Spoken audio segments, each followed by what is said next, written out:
John Razimus here. The sun's in my face. Let's find a better location. I'm just going to talk off the top of my head. Here I am on the set of the first Mysterialis intro. I'll probably bring it back. Some people were confused by that intro. Some even got an email from a concerned individual who said, "You're not into black magic and witchcraft, are you? I mean, that's pretty dark stuff, man. Watch out." That's the most extreme summarization you could ever imagine, but I'm not into dark stuff. I'm not into black magic. Never have been, never will be. So why do I read dark texts? Anyone afraid of dark texts to begin with, or have the mentality that they're not strong enough to not summon a demon if they crack open that book. If you're not strong enough to not summon a demon by cracking open a book with words on a black and white piece of paper, then by all means stay as a million miles away from books like that as you can. I happen to have willpower, and I've never summoned a demon. Never summoned a demon, never asked a demon to show up. You could talk and say otherwise with my corners of room experiments, but I have completed those experiments, and they were simply turning on ghost detecting equipment, really testing out the equipment, seeing if it works, seeing if the phenomenon is real, recordable on camera. That's completely different than cracking open a black magic book and saying, "Show up, please, blah, blah, blah, I'll do this and that." I would never in a million years even give as much as a grain of rice offering to a spirit. I would never offer up the smallest of insects, a gnat. I wouldn't even offer up a gnat or a single ant or a single beetle or something small and tiny, because the smallest of offerings, even one grain of rice, is enough to open the gates of spirit worship. Don't do it. Scary subject. I've never done it. You can learn from the mistakes of others. You see, I've learned from the mistakes of others.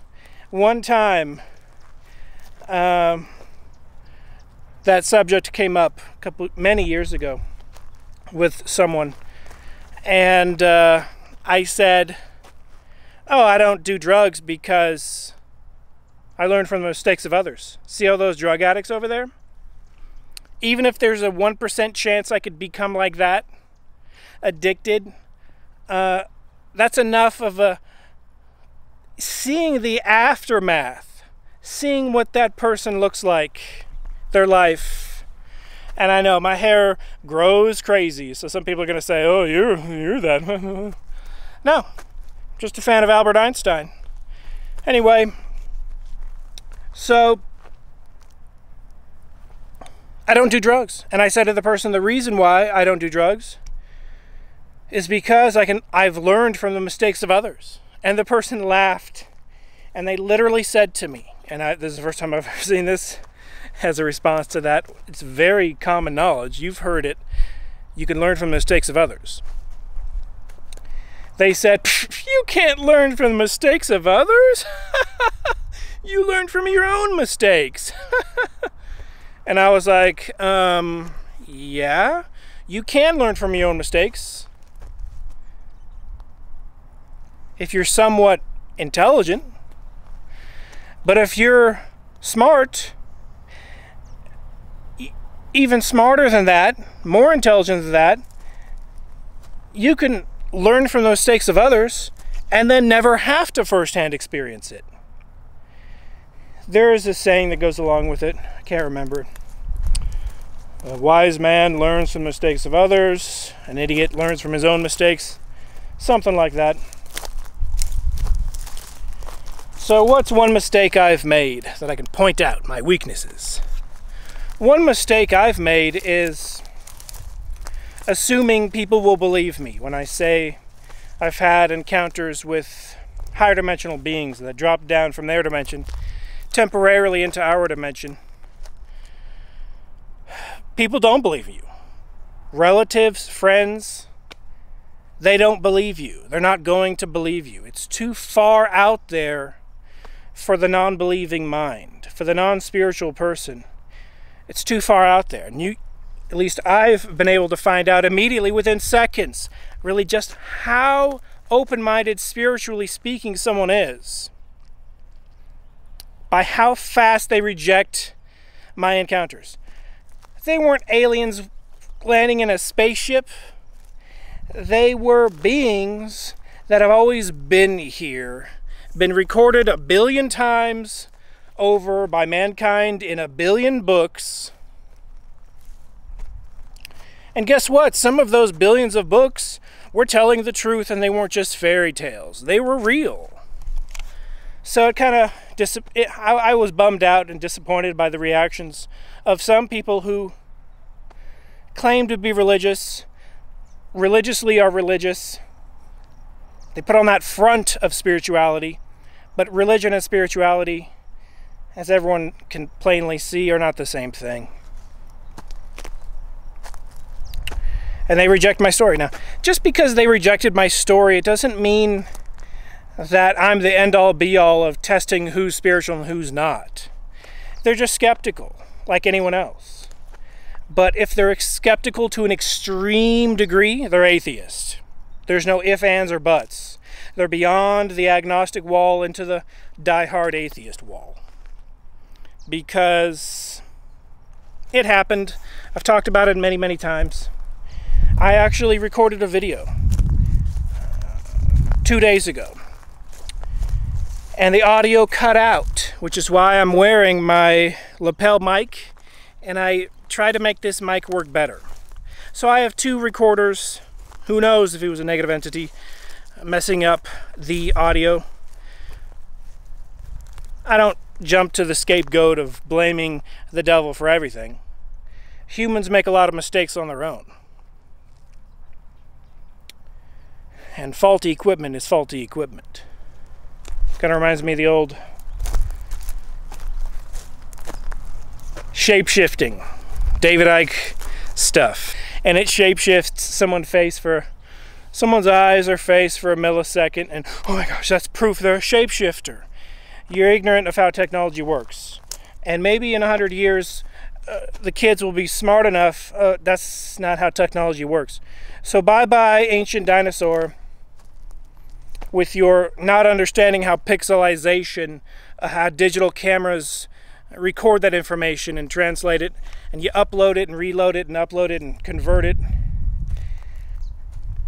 And I have that video about the transparent Taiwan alien and the invisible soldier uniform.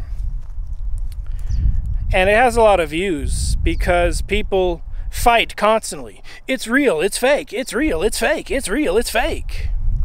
It's just a 10th generation image uploaded and downloaded, and the quality so low and poor that the guy looks invisible because he's wearing a khaki uniform, walking next to some sand dunes or some adobe walls made out of the same sand that he's walking on, and the clothes are designed to blend in with the sand. Congratulations, camouflage actually works sometimes. The military don't randomly throw on urban camo when they're out in the desert. They'll be wearing desert camo. Apologize for the light. It's hard to get some good light. I don't want to blind myself. But invisible entities exist. They're of a higher dimension. They can drop down. I've never seen them. They've always been optically 100% invisible to me. The only thing I've been able to observe is them doing stuff. Knocking over objects now. They have the ability. I've witnessed poltergeist activity firsthand. Let me give you one scenario, one case. And I've mentioned it before. Let me just walk you through it a little bit. Let me sit down, walk you through one day of my life when I was poltergeist haunted. Okay, so there's some bikers who might hear this for a few fleeting seconds over there. There's a little bike path over there, but I used to live in Santa Maria, California. I lived with my sister. I moved out into another house, and I moved into a third house. This would have been the third house I lived in the area. The year was 2011. I found it on Craigslist for $400. The deposit was something insane, like $500 or something. And the lady stole it at the end. She took the deposit. And my friend said, hey, just don't pay the last month's rent, and then you always get your deposit back. While that's kind of shifty and shady, I should have done this. But landlady aside, she didn't fix the sink for like 4 months. I had a broken sink. Anyway, horrendous landlady aside, and then she slipped, after she fixed the sink, she slipped the bill for the sink under my door. When that falls under California tenant laws, the landlord is supposed to pay for any broken sinks. I looked it up. So yes, there were stresses and issues and trials outside of the demonic entity Poltergeist. It was a demon, wasn't a human. 100% demonic as demonic gets. Jumping on top of you, grabbing your throat, grabbing your mouth, grabbing your tongue. That was during the middle of the encounters. I was wide awake, flailing, able to move, while this thing had me grabbed.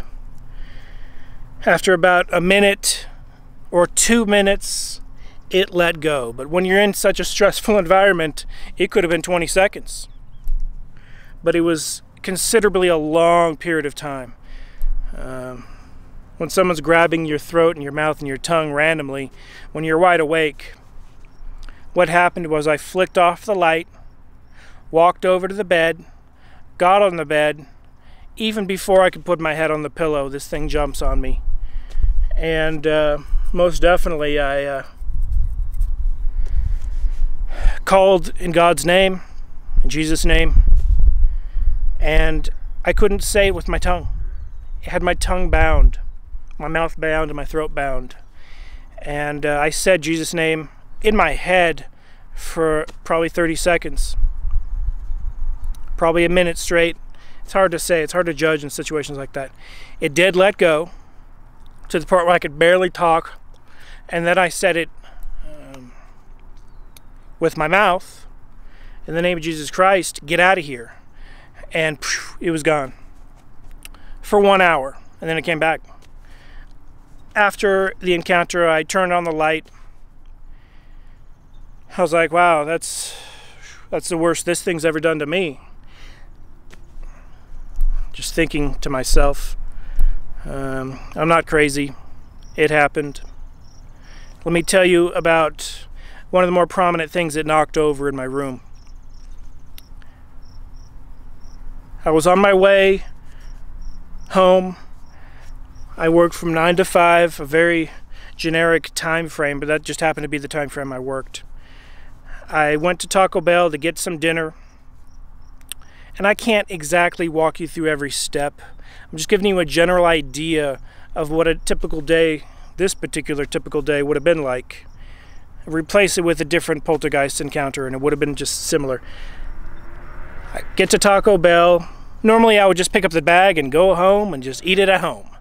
But remembering, oh yeah, there's a demon in poltergeist in my room. Maybe I'll eat in the Taco Bell restaurant today by myself. I'll just eat as slow as I can because the poltergeist demon isn't bothering me in the Taco Bell restaurant.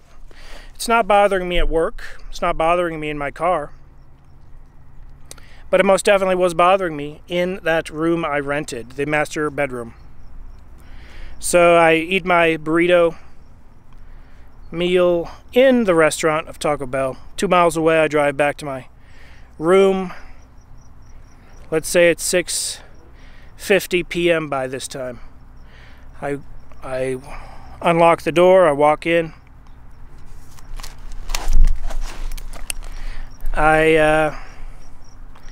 I just use the restroom. I wash my hands in the shower because the sink is broken. I have my own little bathroom. I just sit on the bed, turn on the computer, open up the laptop, check my email, read my email. I'm big into video games, so I'll just check video game forums. I'll search the new online video games. I'm big into MMOs. I'm a huge MMO fan, big Ultima fan. I'm looking for the latest replacement for Ultima Online.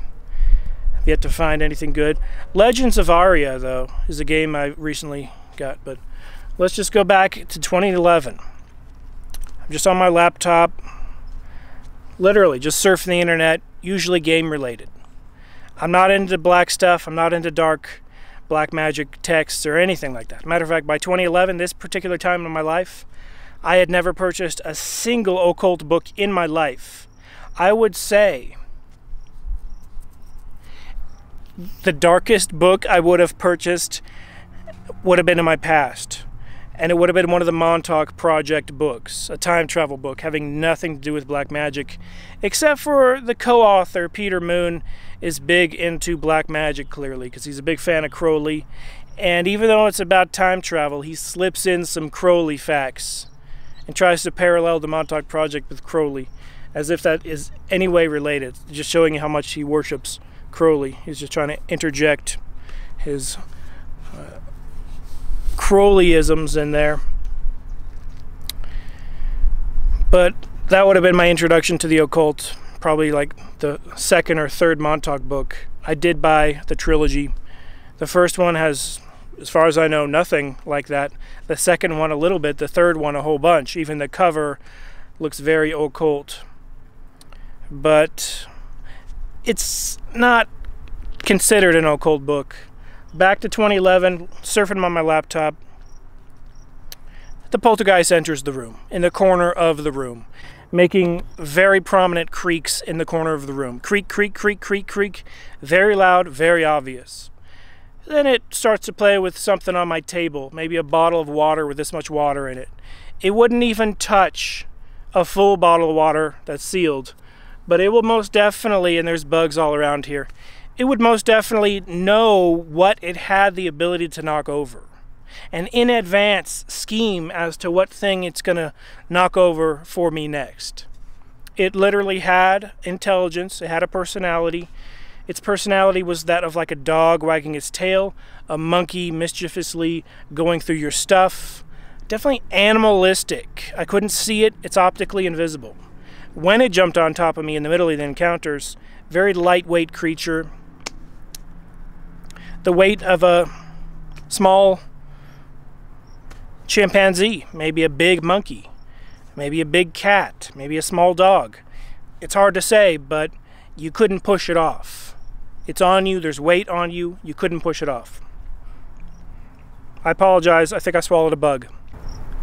Surfing the internet. I see stuff shifting and moving around. A bottle of water knocked over, some pencils touched and moved very obviously, very loudly against my metal glass, which the pencils are inside of. So I know it's in the room. I know it's there. I'm like, at this point, many months in, at this point, I was like, whatever, dude. Don't even care. I wouldn't have said that. I would have just thought something like that. And I just continued to surf the internet for totally unrelated stuff. Although I did Google poltergeists many times, found 99% references to Steven Spielberg's movie. I couldn't find a single, even remotely credible thing, except for that famous Poltergeist Encounter in the UK in the 70s or something. People were very skeptical. The consensus of that encounter was it might have been a hoax. And I'm seeing poltergeist activity in front of my face. So I already know from the get-go there's a very slim chance people are going to believe this.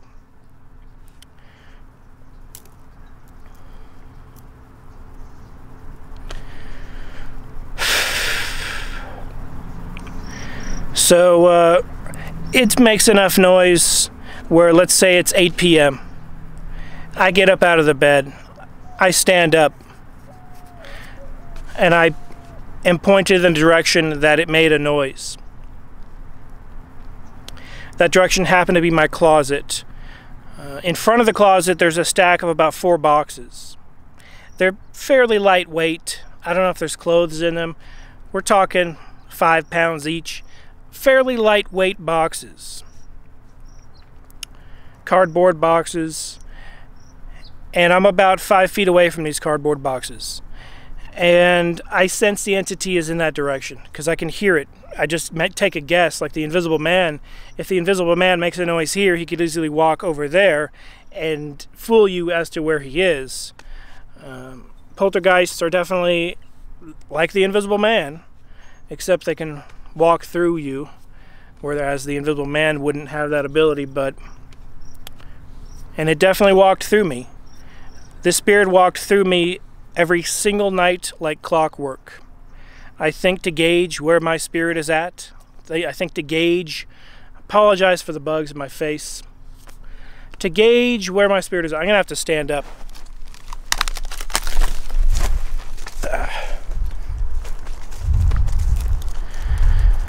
So spirits only have 4 sides. The human spirit only has 4 sides, or the human body only has 4 sides from the perspective of a spirit walking through you. I've known this ever since 2011. I've known it since before 2011, but I can distinctly remember having the thought that it either enters you forward to backward, backward to forward, left to right, or right to left. It never enters you head to feet, feet to head, ever. It may be more prominent in the spine or the neck or the head, but it's always the whole body from 4 sides, north, south, east, west, no other sides. A very interesting, I would say, occult secret of the universe.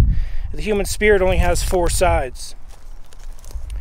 This information I saw repeated by a Buddhist leader, teacher. Whether you agree or disagree with this guy, he got this information from somewhere. He's not making it up. It tells me he has firsthand encountered demons. They've walked through him. He's experienced the same thing.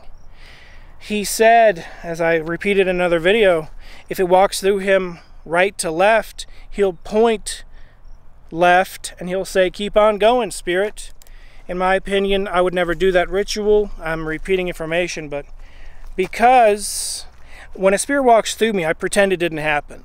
I ignore it so the spirit can't see my reaction.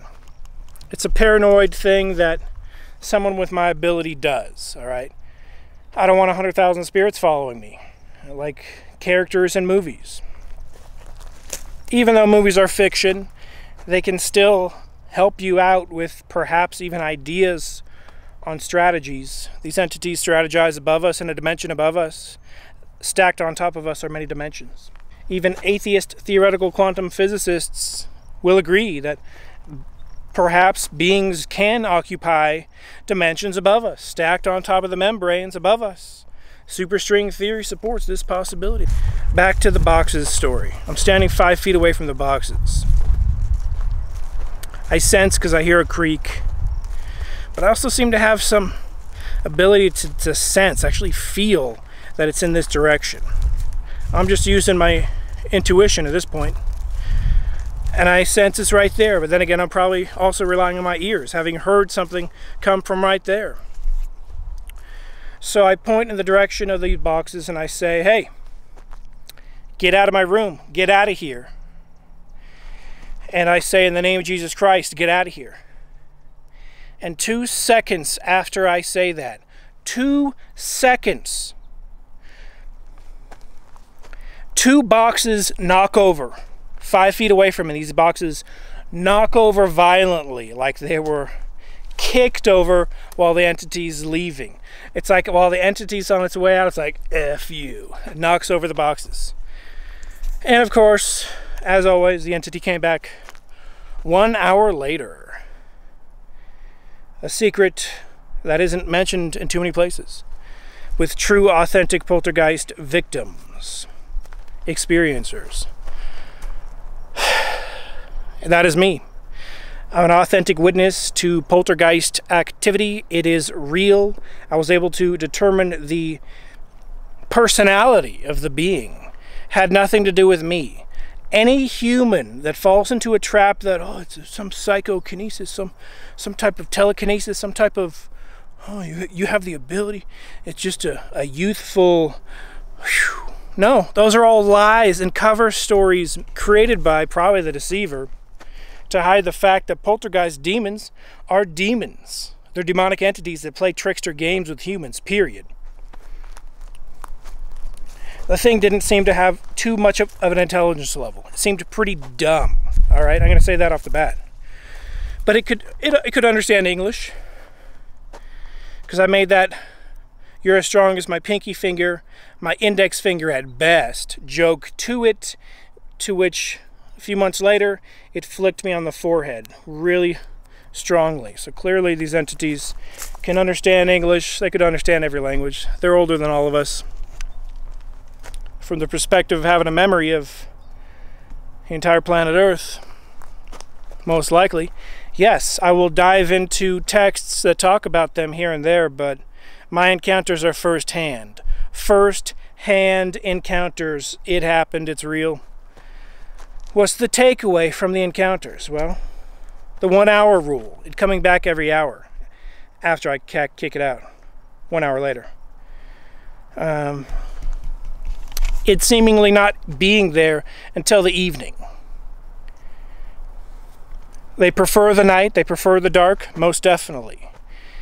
They come back 1 hour later when they have the authority to be in that location. For whatever reason, it had the authority to be in that location. What happened every time I kicked it out? Maybe an angel showed up to kick it out. Maybe that angel had to say, well, I can only be here 1 hour, and then I gotta go. Interesting dynamic of the structure of the universe. Now when an entity enters my room, and it has happened as recently as a couple nights ago, entity walked through me right to left, but it just walked through me right to left and took off. It just showed up, walked through me right to left, took off. And I didn't acknowledge its existence except for tweeting about it, so if it reads my tweets, it does know. I mean, I don't think these entities care too much about social media. But they do care about how zombified a human can be while wasting their life away, staring at a screen during using the internet and social media. They probably like it. They hate humans. They love it when we're falling into a stupid state, arguing about politics, sports, and religion. Good exists, evil exists. I encountered evil firsthand, invisible evil. Not just a force, an intelligent being, an invisible person from another dimension, but they're really from this dimension too, because they consider this dimension theirs just as much as we consider it ours. We probably don't even think about occupying dimensions as in war, like imperialistically, like this is our plot of land. They think of this is our dimension and our plot of land. They want everything. The takeaway is this. If you encounter poltergeist activity, I'm here to support you. I'm here to hear your stories. I'm here to have some sort of support group. You're not crazy. Then again, there are crazy people that experience stuff like this, in which case I'm not like you. I'm 0% crazy. So if you're crazy and you have an ailment and you take this and that, you're not like me, okay? Unless you've experienced the real thing mixed up with your ailment, mixed up with something you're taking. As for me, I'm stone cold sober from A to Z. I experience every single paranormal thing I've ever experienced stone cold sober. I don't have a single ailment, although I'm sure an atheist doctor wouldn't have a problem saying otherwise. But I could scare that atheist doctor until he becomes an agnostic doctor. I believe I do have a certain ability to scare atheists into at least agnosticism, because if I talk about demons in a room long enough, stuff happens. They like hearing the stories being retold. I have some ideas of some experiments, but I'm never going to conduct them because I have closed off all of my experiments. These are the slippery, stiff creatures, as has been said. When you have a dimensional invisible barrier advantage, you're invincible. You're untouchable. It doesn't matter how real you are. If you're invisible, dropping down into someone else's dimension, you can do whatever you want according to whatever the rules are. Go back into your dimension, materialize, dematerialize. No one's going to believe it ever happened. So the takeaway is, while demonic entities exist, poltergeists exist, supporting each other is the best we can do. I don't think there's ever been a poltergeist support group because it's that rare of a phenomenon. If you've heard of a poltergeist support group, feel free to share with me. Feel free to tell me, because I'd be interested in joining an online poltergeist support group. How rare of a phenomenon is it? There's never been a poltergeist support group ever established in the history of the planet Earth from A to Z. That's how rare it is. So some people are going to say, oh, you're just doing it for... And I read this here and there with other people's crazy stories, like alien abductions. I'll read, he's just doing it for attention. He's just doing it for attention. And then I'll read some hoaxer time traveler who's lying his butt off, who pixelates his face because he's a liar. And then they're like, he's doing it for attention. Okay. Most definitely, fraudsters are going to be doing it for attention. I don't do it for attention. What I experience is what I experience is what I experienced. When we die, go into the higher dimensions, I know of a surety there's going to be some type of record to see the truth. Truth exists. There will be a record of truth. If you want to hide from that record of truth, good luck. You can't hide from it. It's there. In that record of truth, it'll say that I indeed was poltergeist haunted by an actual demonic entity that harassed me for 6 months. It's a fact. It happened. Why do they keep coming back? Because demons are like lawyers. They always try to find that legal reason to be there. I wish there was more I could share without not making it sound dumb. I really want to break it down. I want to have a discussion with another human being, like on a show where people just drink coffee in a diner and just talk about stuff. But I want to talk about demons and the reality of demons. It doesn't matter what setting you place me in. Demons exist, and I'm going to talk about them, and it's gotten me into trouble. I have to hold back the true stories of demons existing. It scares people. It understandably scares the crap out of people. I can't apologize, though, because you being ignorant of their existence or simply knowing about them from a book or a building with a preacher isn't enough. I think knowing from it firsthand is useful and is almost like a power, like a superpower. Not like Kanye West's superpower. I'm talking about when you know something and you see thousands of people say it's a lie, you have that little edge of knowing it's true and those thousands of people are wrong, and you know of a surety they're wrong. It doesn't really help other people out, though. It only helps you out. So how can I help other people with this information? I don't know. I'm trying to find a way to share this and make it believable, because it's true. How do you make the truth sound believable? You have to have a lot of charisma. You have to be a politician and sell something. I don't have charisma. I'm not like a politician. I'm the worst salesman alive. I've applied to be a salesman here and there, and I was bad at it. Okay, I was bad at selling stuff. I'll admit it. I'm a bad salesman. Don't give me any salesman jobs. I can't sell anything. But demons exist. It's a true story. They're probably casually watching me right now. Because it's not too late in the day, they probably don't have enough strength to muster up to do anything. And even if they did, they very carefully, calculatedly use their abilities. But because they know they've already revealed themselves to me, they are a little freer revealing themselves to me here and there, because they know there's nothing I can really gain or lose. I'm in the same state I was before they revealed themselves. Excepting on camera. Let's hope I can get something on camera.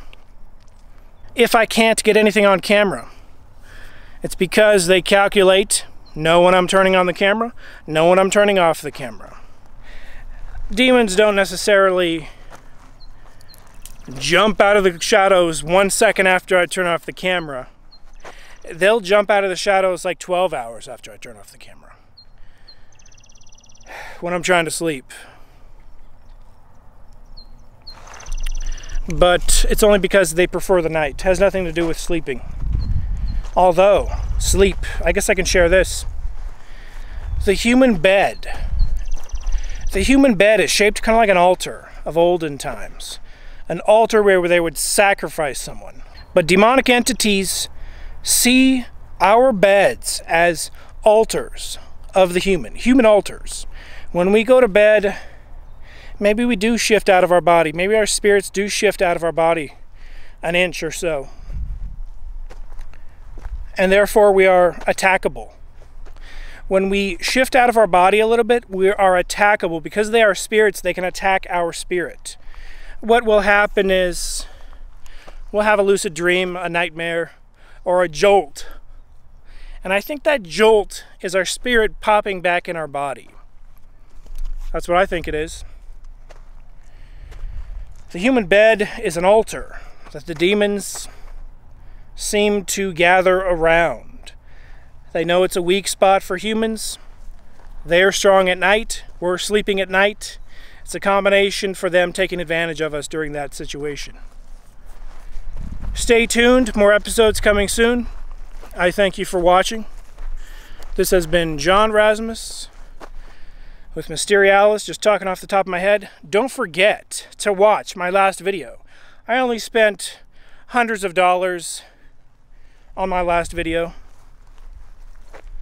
It'd be nice if you checked it out, whereas this video costs $0.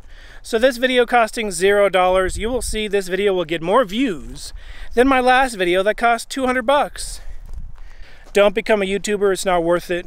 If I was paid by the hour, I'd be getting paid 1 penny per hour. Yes, 1 penny per hour.